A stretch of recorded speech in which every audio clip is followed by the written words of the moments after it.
नमस्ते विद्यार्थियों, बगरू महिला पीजी महाविद्यालय की ऑनलाइन क्लासेज में मैं अनिल कुमार छिका आपका हार्दिक स्वागत, हार्दिक अभिनंदन करता हूँ।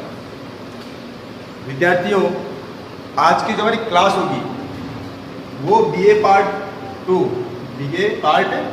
अर्थात बीए सेकेंड ईयर, उसमें बुक चलती है समष्टि अर्थशास्त्र। ये अन्य क्लासों भी चलती है, वो यूनिवर्सिटी पे डिपेंड करता है कौन सी यूनिवर्सिटी में कौन सी बुक चला करती है, या विद्यार्थियों जो होंगे वो कौन सी बुक चूज करेंगे, कौन सी चुनेंगे, इन पे डिपेंड करता है। तो हमारे यहाँ पर सेकेंड ईयर में है, तो आज जो हम पढ़ने वाले हैं वो है आय का चक्राकार या वृत्ताकार प्रवाह। देखो विद्यार्थियों, पहले हम इसके नाम को समझ लेते हैं। क्या लिखा हुआ है? आय का चक्राकार या वृत्ताकार प्रवाह है। तो इसमें 2-3 शब्द हमारे मिल रहे हैं और उनमें से ये बन रहा है। देखेंगे आय का चक्राकार। आय का चक्राकार क्या, अर्थात पहले आय क्या होती है, चक्राकार क्या होता है और प्रवाह क्या होता है। तो जब तक हम आय का मतलब नहीं समझ लेंगे, प्रवाह का मतलब नहीं समझ लेंगे, चक्राकार या वृत्ताकार का मतलब नहीं समझ लेंगे, तब तक हम आय का चक्राकार वृत्ताकार प्रवाह के बारे में नहीं समझ पाएंगे, इसके आगे की रूपरेखा को नहीं समझ पाएंगे। तो इसके लिए हमें क्या करना है, देखेंगे एक बार आय क्या होती है। हमारा पहला जो पॉइंट है इसका वो है आय। आय क्या होती है? तो विद्यार्थियों, हम जब उत्पादन करते हैं तो हमें उत्पादन के विभिन्न जो संसाधन होते हैं उनकी आवश्यकता होती है। तो जब हम उत्पादन के संसाधनों का उपयोग करते हैं तो सीधी सी बात है, कोई भी संसाधन फ्री में आएगा नहीं, किसी न किसी प्रकार से आपको पैसे पे करने पड़ेंगे, रुपए पे करने पड़ेंगे, प्रतिफल पे करना पड़ेगा।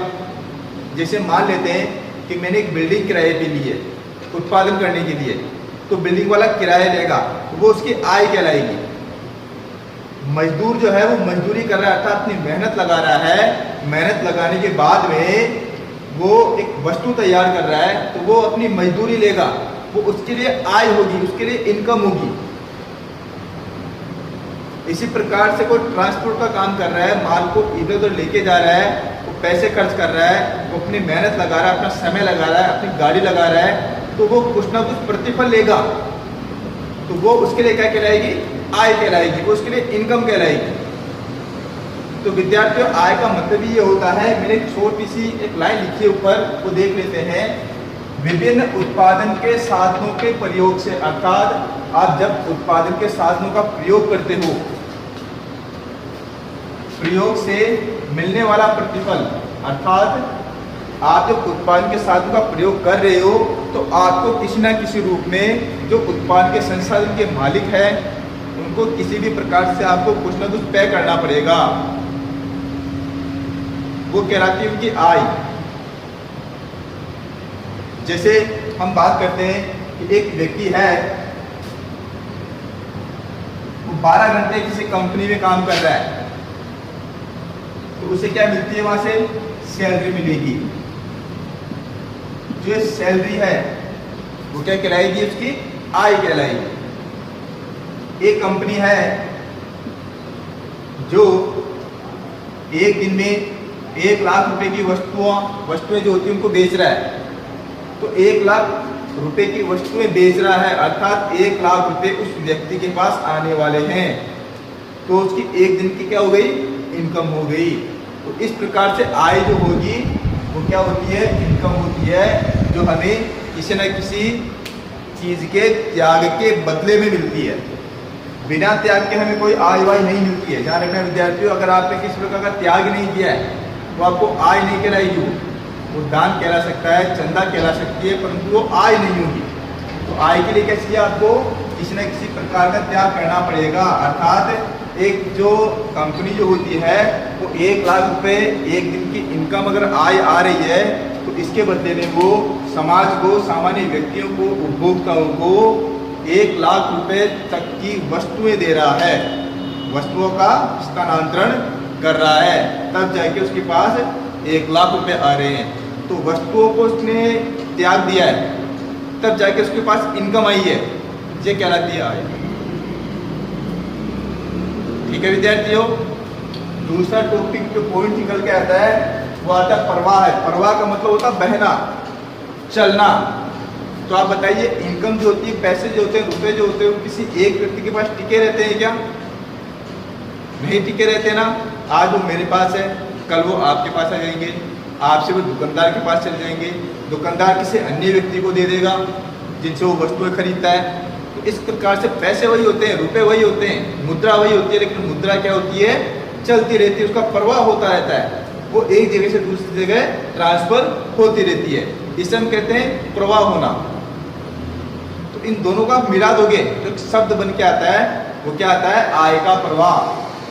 ठीक है, आय का मतलब हमने पहले समझा है और अभी हमने प्रवाह का मतलब समझा। तो इस प्रकार से निकल के आता है आय का प्रवाह होना। ठीक है विद्यार्थियों, तीसरा जो है हमारे पास आय का प्रवाह तुमने समझ लिया है। अब देखेंगे हम कि ऐसी कौन सी सिचुएशन है जब आय का प्रवाह जो होता है वो बढ़ जाता है, तो ऐसी कौन सी सिचुएशन है जब आय का प्रवाह घट जाता है। तो एक सामान्य सी बात है विद्यार्थियों ने सामने लिख दिया है इसमें, आय का प्रवाह। तो आय का प्रवाह जो होता है कभी घटता है और कभी बढ़ता है। कैसे घटता है, कैसे बढ़ता है, एक बार देखेंगे विद्यार्थियों। घटने के कारक, आय का प्रवाह कैसे घटेगा, कौन कौन से कारक है इसके? पहला, बचत में वृद्धि। अब विद्यार्थी एक बार देखना कि आय का प्रवाह अर्थात मार्केट में पैसे होंगे, आपकी जेब में पैसे होंगे, तभी तो आप उनको खर्च करोगे, तभी तो आय का प्रवाह अर्थात जो आपकी इनकम मार्केट में बहेगी, मार्केट में चलेगी, तभी तो उसका हस्तांतरण होगा। अगर आपकी जेब में पैसे हैं तो हम पढ़ रहे हैं आय का प्रवाह का घटना। तो आय का प्रवाह कैसे घटेगा देखेंगे एक बार। बचत में वृद्धि, मान लो कि आपने बचत ज्यादा कर ली, अर्थात आपकी सैलरी मान लो 10,000 रुपए और पहले आप 2,000 रुपये बचाते थे, तो अर्थात आप 8,000 रुपये मार्केट में खर्च करते थे, तो आय का प्रवाह कितना हो रहा है? 8,000 रुपये हो रहे हैं।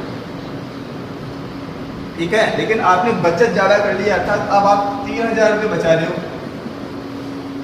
तो आपकी सैलरी फिक्स है 10,000 रुपये, बजट फिक्स है। अब आपके पास कितने बचे? 7,000 रुपये बचे हैं।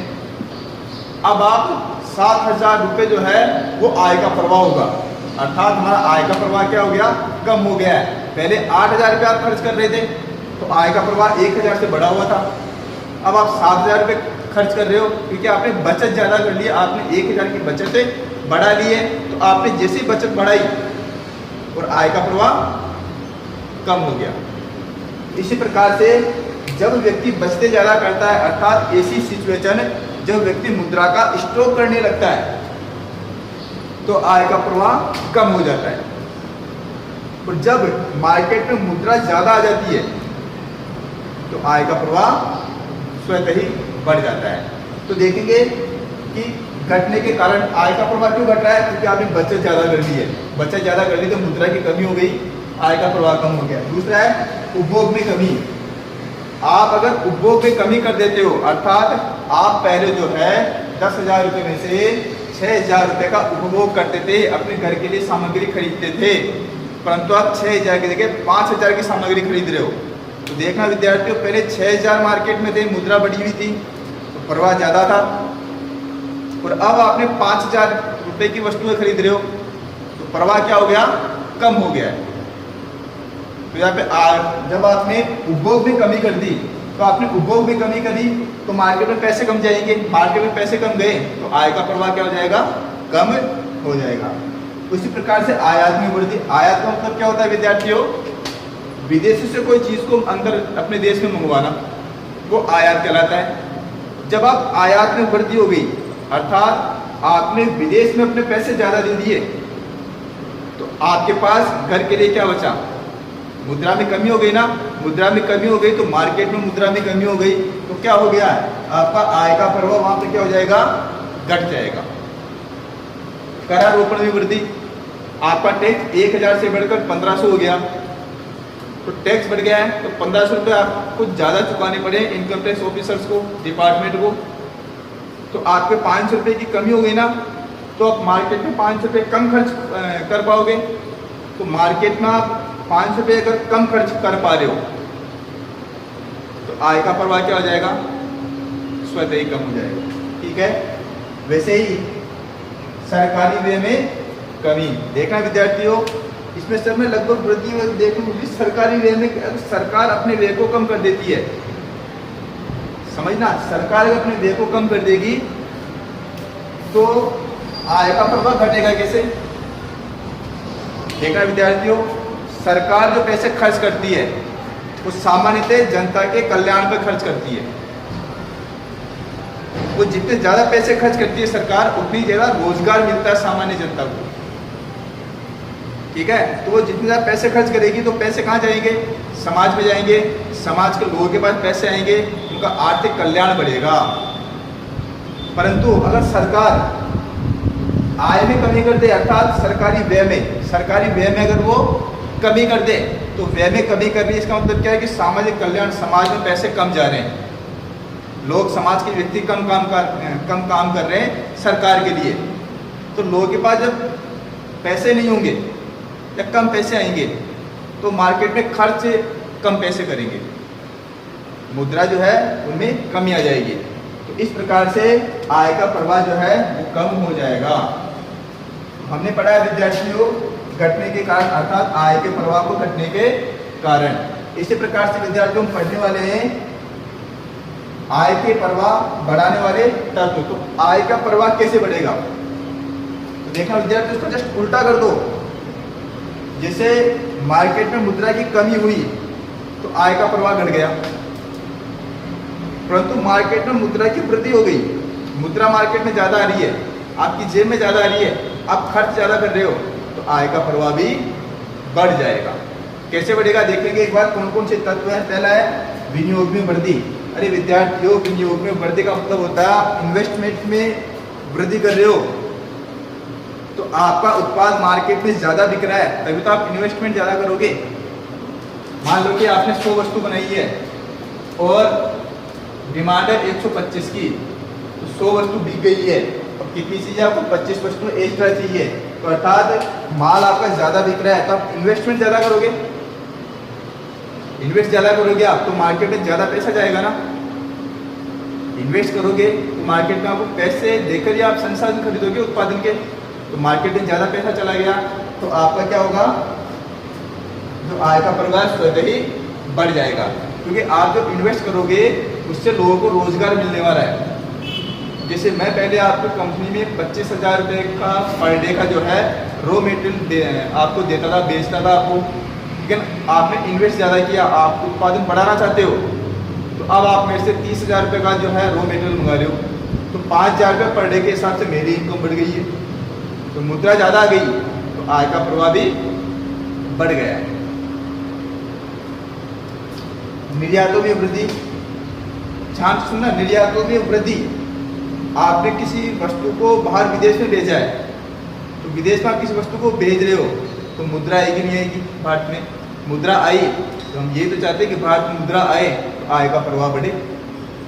भारत में विदेशी मुद्रा आई तो यहाँ पर रोजगार ज़्यादा मिलेगा, संसाधन ज़्यादा उपलब्ध होंगे, उत्पादन ज़्यादा होगा, संसाधनों का पूर्ण उपयोग कर पाएंगे, टेक्नोलॉजी, नए नए टेक्नोलॉजी का हम उपयोग कर पाएंगे, तो हमारा आय का प्रवाह बढ़ जाएगा।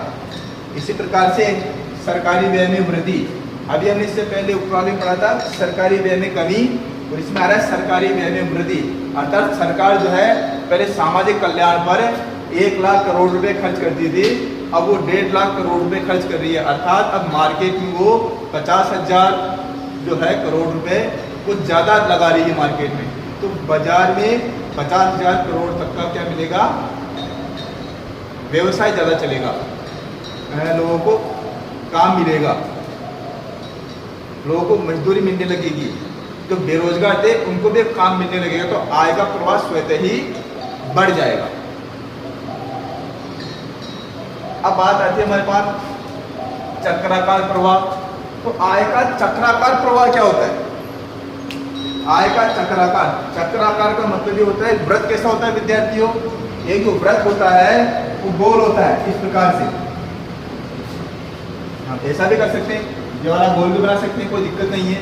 जैसे हमने बोर्ड पे डायग्राम बनाया हुआ है, तो देखिए विद्यार्थियों, अर्थात चक्राकार या वृत्ताकार का मतलब होता है गोल प्रकार का, ठीक है। अर्थात अगर हम किसी भी बिंदु से प्रारंभ हो तो वापस आपसे चलते जाओ चलते जाओ चलते जाओ, चलने के बाद में वापस उसी बिंदु पर आ जाओगे, तो ऐसा जो प्रवाह होगा वो कहलाता है वृत्ताकार प्रवाह। अब हमें क्या करना है, इसमें आय को सम्मिलित कर देना है। आय को कैसे देखना है विद्यार्थियों? मैं एक कंपनी में काम करता हूँ, समझना एक बार, मैं एक कंपनी में काम करता हूँ, कंपनी मुझे क्या देगी? सैलरी देगी, मुझे पैसे देगी कंपनी। जब कंपनी मुझे सैलरी दे रही है तो उसमें सैलरी का क्या करूँगा? क्या करूँगा सैलरी का? मैं एक बार समझ लेते हैं, कंपनी मुझे सैलरी दे रही है, मैं कंपनी को क्या दे रहा हूँ? अपनी मेहनत दे रहा हूँ, अपना ज्ञान दे रहा हूँ। अब वो सैलरी मेरे पास आ गई है, उस सैलरी में कंपनी से लूँगा और बाजार में जाऊँगा, उनसे उसी कंपनी की या अन्य कंपनी की वस्तुएं खरीदूँगा जो मेरी और मेरे परिवार की आवश्यकताओं की पूर्ति कर सके। ठीक है विद्यार्थियों, तो मैंने किससे खरीदी? एक दुकानदार से खरीदी, एक सामान्य दुकानदार से मैंने कुछ वस्तुएं खरीदी। ध्यान से देखना, मैंने कंपनी से सैलरी ली, सैलरी को मैंने दुकानदार को दी, उनसे वस्तुएं ली। जो दुकानदार है वो होलसेलर, जो बड़ा दुकानदार होगा उसको पैसे देगा, उससे सामान लेगा। जो होलसेलर है वो क्या करेगा? एजेंट या दलाल होता है कंपनी का, उसको पैसे देगा, उससे वस्तुएं लेगा। और एजेंट या दलाल जो क्या करेगा? वापस कंपनी को पैसे देगा और कंपनी से वस्तुएं ले लेगा। तो समझ में क्या है कि मैंने कंपनी से पैसे लिए और वापस घूम फिर कर छोटे दुकानदार से होलसेलर, होलसेलर से एजेंट, एजेंट से वापस कंपनी। अर्थात हमारी जो इनकम, जो कंपनी ने मुझे सैलरी दी थी, वो घूम फिर के वापस जो सैलरी है वो विभिन्न कंपनी के पास पहुंच गई है। अर्थात एक जहाँ से जिस बिंदु से मैं चालू हुआ था उसी बिंदु पर आकर वापस रुक गया है। मेरी सैलरी कंपनी से चालू हुई और वापस कंपनी में चली गई। तो इस प्रकार का जो प्रवाह बन रहा है, ये प्रवाह कहलाता है आय का वृत्ताकार प्रवाह है। ठीक है विद्यार्थियों, हम देख सकते हैं, मैं एक बार फिर से एक्सप्लेन कर देता हूँ उसको। मैं एक कंपनी में काम कर रहा हूँ, मेहनत कर रहा हूँ, तो मैं कंपनी में अपनी सेवाएं दे रहा हूँ, कंपनी मुझे सैलरी देगी। उस सैलरी का मैं उपयोग कैसे करूँगा? उस सैलरी को मैं क्या करूँगा? अपने परिवार की विभिन्न आवश्यकताओं की पूर्ति के लिए एक छोटे दुकानदार जो होंगे या अन्य किसी चीज़ वस्तुओं पर मैं खर्च करूँगा, वो पैसे में खर्च करूँगा। वो क्या करेगा? अन्य जो बड़ा दुकानदार होगा उससे वो वस्तुएं खरीदेगा, तो वो उसको पैसे दे देगा। फिर जो बड़ा होलसेलर है वो एजेंट को दे देगा, एजेंट वापस कंपनी से परचेज करेगा। तो इस प्रकार से मैं जहाँ से चला था, अर्थात कंपनी ने मेरे को पैसे दिए हैं, वो वापस घूम फिर के वो पैसे जो कंपनी के पास ही चले गए। वो आय जो है, मेरी आय जो है, जो कंपनी ने मुझे दी वो मेरी आय हो गई। वो मेरी आय जो है मेरे से यहाँ से कंपनी से चालू हुई है, कंपनी से चालू होने के बाद में वापस वो कहाँ पहुँच गई है? कंपनी के पास पहुँच गई है। तो इस प्रकार से जो आय होती है, इनकम जो होती है, एक स्थान से दूसरे स्थान घूम फिर कर वापस उसी जगह आकर ठहर जाती है। फिर वहाँ से दोबारा प्रारंभ होती है, दूसरे महीने में फिर मुझे सैलरी मिलेगी, मैं वापस यही करता जाऊँगा। तो इस प्रकार का जो प्रवाह बन रहा है, ये प्रवाह कहलाता है आय का वृत्ताकार चक्राकार प्रवाह। इसको हम इस डायग्राम में देख सकते हैं विद्यार्थी, देखेंगे एक बार। एक जो सामान्य परिवार जो होता है, एक सामान्य परिवार क्या करता है? व्यवसाय जो फर्म होती है वहाँ पर काम करता है, क्योंकि समाज में रहने वाले व्यक्ति होगा वो काम करेगा, क्योंकि वो अपनी विभिन्न आवश्यकताओं की पूर्ति करनी है, इसके लिए पैसे कमाएगा। वो किसी न किसी प्रकार से, किसी न किसी कंपनी से जुड़कर काम करेगा, वो पढ़ाएगा, किसी न किसी संस्था से जुड़कर पढ़ाएगा, काम करेगा, कुछ भी करेगा वो। तो यहाँ पर वो काम करता है, तो अर्थात यहाँ क्या करता है? वो भूमि, श्रम, पूंजी, अर्थात सारी चीज़ें लगातार काम करता है, अपनी मेहनत करता है। और जो फर्म जो होती है उसे सैलरी देगी, उस सैलरी को किस पे खर्च करता है, विभिन्न वस्तुओं और सेवाओं पर खर्च कर देता है। तो हम इसको मौद्रिक रूप में देख सकते हैं कि फर्म जो है, जब एक परिवार का कोई सदस्य या परिवार किसी फर्म में क्या करता है, कार्य करता है, ये कार्य कर रहे हैं, किसमें कर रहे हैं, एक परिवार जो है एक फर्म में काम कर रहा है, फर्म उसको क्या देगी, मौद्रिक आय देगी, उसको पैसे देगी। वो मुद्रा किसके पास जाएगी, परिवार के पास चली गई है। परिवार क्या करेगा, उसको उपभोग करेगा, विभिन्न वस्तुओं पे खर्च करेगा।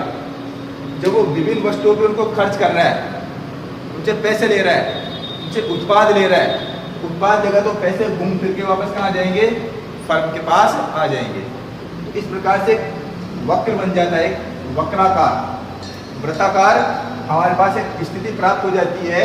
ये स्थिति कहलाती है हमारी आय का चक्राकार या वृत्ताकार प्रवाह है। ठीक है विद्यार्थियों, ये वीडियो है, इसमें ज़्यादा एक्सप्लेन नहीं कर सकते, तो लंबा वीडियो हो जाएगा। मुझे लगता है लगभग आपको समझ में आ गया है। तो ऐसा प्रवाह जो होता है, हम आय का चक्राकार या वृत्ताकार प्रवाह इसे बोलते हैं। आगे के टॉपिक में हम थोड़ा सा खुली अर्थव्यवस्था और बंद अर्थव्यवस्था के बारे में भी पढ़ेंगे, तो इसी का ये हेड टॉपिक, एक मेन टॉपिक है। क्योंकि विद्यार्थी एक बात आप नोट कर रहे होंगे, इसमें केवल 2-3 चीज़ें शामिल कर रखा है, इसमें परिवार कर रखा है और आय में मुद्रा को शामिल कर रखा है। तो इन्हीं से कोई भारत की अर्थव्यवस्था थोड़ी बढ़ती है, हमें और भी चीज़ें चाहिए होती है, जिनके बारे में बाद में पढ़ने वाले। ठीक है विद्यार्थियों, धन्यवाद।